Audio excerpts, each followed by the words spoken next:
Well, welcome everyone. Thank you so much for being part of today's Daily Connections. Today is Wednesday. It's the 29th of April. And today we're going to be talking about listening. Today's topic is listen well.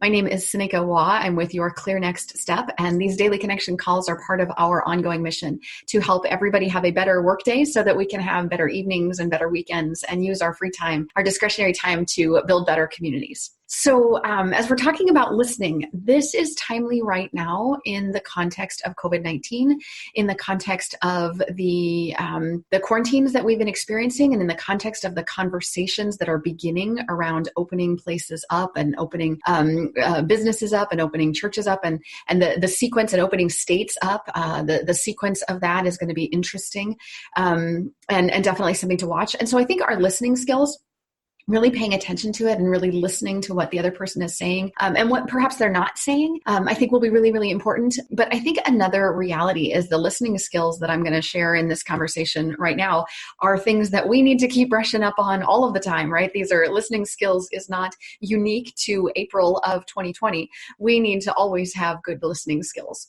So I'm going to invite us to think about these listening skills in the context of listening well. I'm reasonably confident, like I said, that these words will still apply to us long after the world has recovered from COVID-19. But I think right now we've got to brush up on those skills. If you're feeling isolated and you've been out of practice listening to others, probably a good idea to brush up on that.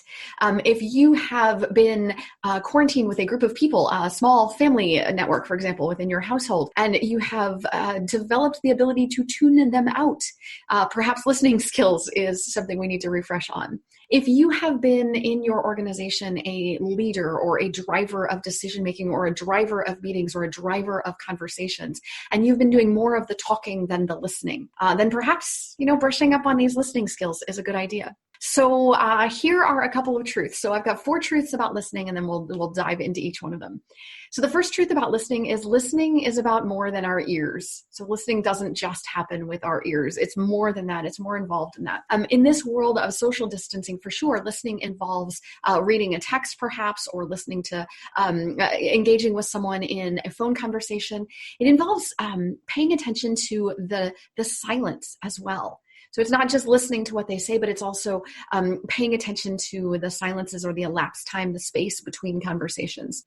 One of the examples that I've seen just during COVID-19 is a good friend of mine sent me a text the other day that sort of started with, "Hey, I hadn't heard from you in a bit. Are you okay?" And so this is clearly a friend who was listening in to the silences, listening to the space. And it didn't involve her ears at all. Our whole conversation was on chat or in a phone text chat. So it's paying attention to the spaces, the white space and the silence. I think when we're face-to-face, of course, listening involves the nonverbals, right? That's nobody would argue with that it involves watching the nonverbals, seeing the body language. Are they closed off? Are they open? Are they warm? Are they furrowing their brow, right? What's going on with the nonverbals? But it's also the pace that we're moving and the words that we're choosing and Are we jumping to hyperbole? Are we using exaggerated speech? Are we using calm speech? Just paying attention to all of that. I think hint language is one of the things that I have long used and have worked on trying to adjust. So I'll say things like, it would be nice if, and what I really mean by it would be nice if is, hey, listener, would you please take this action? And so learning to overcome my own hint language. But as a listener, we have to just be aware of hint language, what people are offering. I had an exchange with my daughter this morning, and we talked about something, and she came back to me about an hour later and said, "So what I heard were these words, and what I understood was this message. Did I take your hint right?" It was just really lovely to know that she speaks mom. She's 15 and she speaks mom. Yay, 16 and she speaks mom. But just paying attention to that, it's more than just your ears, right? It's using your brain. We also have to consciously take action to listen, right? We have to close the book that we were reading or look away from the screen, engage that, pick up the phone to call someone, right? So it's a physical manifestation of listening. So here are some tips on that. So some tips for adapting to the truth that listening involves more than just our ears. If you're together, face the other person, right? If you happen to be in the same space, put down whatever you were doing and turn and face the other person. Make that eye contact, nod and lean in and take notes if it makes sense to do so. Use your imagination to picture what they're saying. If you're distanced, then use your words in text format, or use pictures or emojis to really be present in that conversation, and turn off all the other distractions that are there to be present. Maybe scroll back through your last text from them and kind of see what the white spaces are saying as well. So truth number 2 about listening. Truth 1 is listening involves more than just our ears. Truth 2, listening is not about me. Darn it. Are you sure? Yes, I'm sure. Listening is not about me. It is always and forever about the other person. If I am listening to respond, then I've made it about me. If I'm listening to pass the time until I can talk, then I've made it about me. If I'm listening genuinely to hear you, to understand you, to really tune into what the other person is saying, to get it, now it's about them. And that's what we need to pay attention to. Listening is about them. It needs to not be about me and when I want to chime in and what I want to say and how I want to react or respond to this. It's about the other person and what they're doing. I had a painful learning of this in my career experience, and I teach this in my communication classes all the time. The moment when I was engaged in a conversation with the executive sponsor on a project I was working on. And I was giving her what I thought was my best listening, right? I was nodding along when she said stuff, and I was chiming in, and I was, smiling when she smiled. I was frowning when she frowned. And I was just hanging on her every word, leaning in, really engaged in that conversation. And I watched her nonverbals change, and I watched her kind of distance herself from the conversation and cross her arms and start to scowl. And I watched her, demonstrate signs of just frustration. And all of a sudden she leans across her table and she taps her finger on the padfolio that I brought with me. She says, Seneca, I need you to write that down. I'm not sure you're listening to me. And I had this wonderful gift that she had given me, the first time that it became abundantly obvious in my professional career that, communication listening is an art, which means the beauty is in the eye of the beholder, not me. I am not a good listener if you don't think so, right? If she did not believe my listening skills to be beautiful, they were not. And so it really is about that other person. So what are your tips when you remember that listening is not about me? It's always and forever about the other person. Give them feedback along the way, right? The nodding, the smiling, the engaging in conversations. If they're a person that likes to see you write stuff down, then write stuff down. Wait for a pause in their words and ask a clarifying question. Demonstrate empathy in ways that you can say, oh, I understand where you're coming from on that. I see what you're saying, or I hear you. I genuinely hear, but engage in that conversation so that they know that you're there. And even in distance, that can be over the phone, that can be in a chat exchange, that can be in the Microsoft Teams meetings that you're having, or in Zoom, nodding along, we're waving, thumbs up in your window, doing something so that the other person knows that you're paying attention. Truth 3, listening requires managing me. So I've already said that it's not about the other person, right? And it involves my whole self, but it also requires intentional, deliberate self-management. Sometimes I try to do stuff while I listen. I'm sure no one on the phone is guilty of anything like that. But sometimes while I listen to someone, I try to do other stuff. Stop. Multitasking is a myth. That is something else I teach in our project management classes. It comes out all the time. Multitasking is a myth. Your brain doesn't really do multiple things at the same time. It does one, and then it switches over to the other, and then it switches back and switches over and switches back. And some of us switch really quickly, and so you don't notice how fast we moved. But multitasking is a myth. I cannot focus on something else while I'm multitasking. Sometimes, maybe this doesn't happen to you, but sometimes people talk longer than I was prepared to listen. They got started talking and I was ready to listen for 2 or 3 minutes, and we're on minute 7, and oh my goodness, they're still going, right? So what do we do? What do we do about this?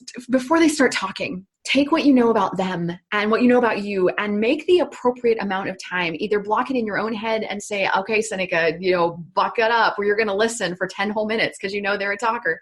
Or in exchange in a conversation with the other person that says, hey, I've got about 5 minutes, or I've got about 7 minutes, or do something so that you've got a time frame on there so you don't tune out inadvertently. Do what you need to do to manage you, to set those boundaries. Years ago when Spencer and I were, I just recall a conversation, my husband, we've been married for 23 years, just blissfully married. And I recall this moment when I had come back from a day of teaching, and I had some stories to tell. Man, I'm a storyteller. I had stories to tell. And I walk in the garage door, and he's there to greet me with a glass of red wine in his hand, because that's what we did in the day, and that was really lovely. And I'm like, honey, you're never gonna believe what happened today. And I take a deep breath because I'm getting geared up for the long story that I'm about to tell. And he goes like this. He sticks his hand in front of my face and he says, wait. what? He says, wait, before you say another word, is this a story to entertain, or are you going to need me to take action? And so he asks this clarifying question, like he put the boundaries on it. It was really, really wonderful. Oh no, honey, this one's pure entertainment.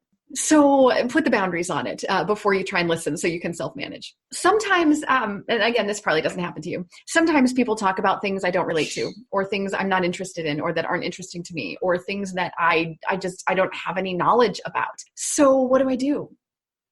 As that person begins talking, here's a thing that I tell myself. I don't know much about golf. I really don't. But I know that I like you, and I'm curious as to what it is that you like about golf. I don't know much about dog pedicures. That's not a topic that interests me to the core, but I'm really interested in you. And that's what allows me to focus on that conversation. This seems to be important to you, so I'll focus on you. So more self-management techniques. Sometimes I'm ready to chime in to the point, I'm so ready to chime in with what I want to say that I might interrupt you. Stop interrupting, right? We do this, or finish your sentences. These are not great listening techniques. It turns out there are some people deeply, deeply distressed when we finish their sentences. Don't do that, right? So years ago, I had a coach, and he'd actually taken one of my business cards, and on the back, so when I was holding it, to anyone else who could see the back, it just looked like a regular business card. But on the side that was facing me, that I could pick up and sort of hold as a talisman in my hands, on the side that was facing me, it said, Seneca, stop interrupting, right? It just said stop. Like, this was a message for me, a physical touchstone to remind myself not to interrupt. And it worked. It got me out of the habit of interrupting. And sometimes these are all under the guise of self-management. Sometimes I judge. Man, that's not a part of good listening, right? It's, that person is just wrong. They're out to lunch. They're not on the same page. We do this, maybe not overtly. Maybe we don't look at someone and say, you're an idiot. But we judge, right? We think it on the inside. And so I'm going to advocate for curiosity. Try this sentence. I just said in my head that person is wrong or out of touch or something less than. And I'm judging here. And then I literally say to myself, yikes, that's not a thing I want to do. Let me reframe this to curiosity. I'm curious. I'm curious as to why you think that. I'm curious as to how you got to that conclusion. I'm curious. So reframe your judgment to curiosity, and that can help your listening skills. So we'll get to truth 4.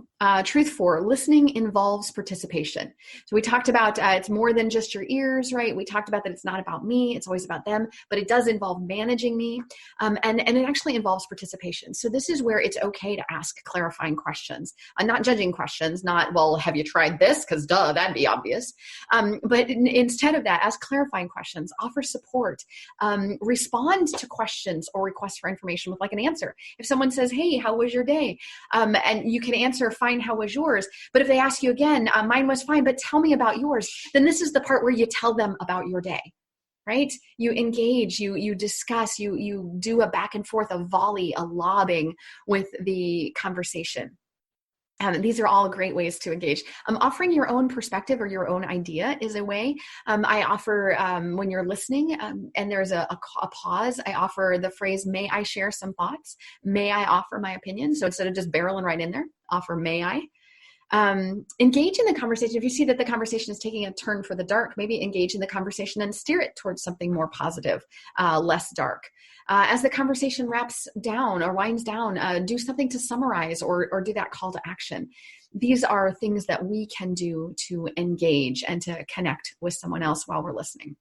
So hopefully these are useful. They're not unique to COVID-19, but I think we need to brush up on our listening skills because I think we've been listening to the things that are coming on our Facebook feeds probably more than the people in our lives.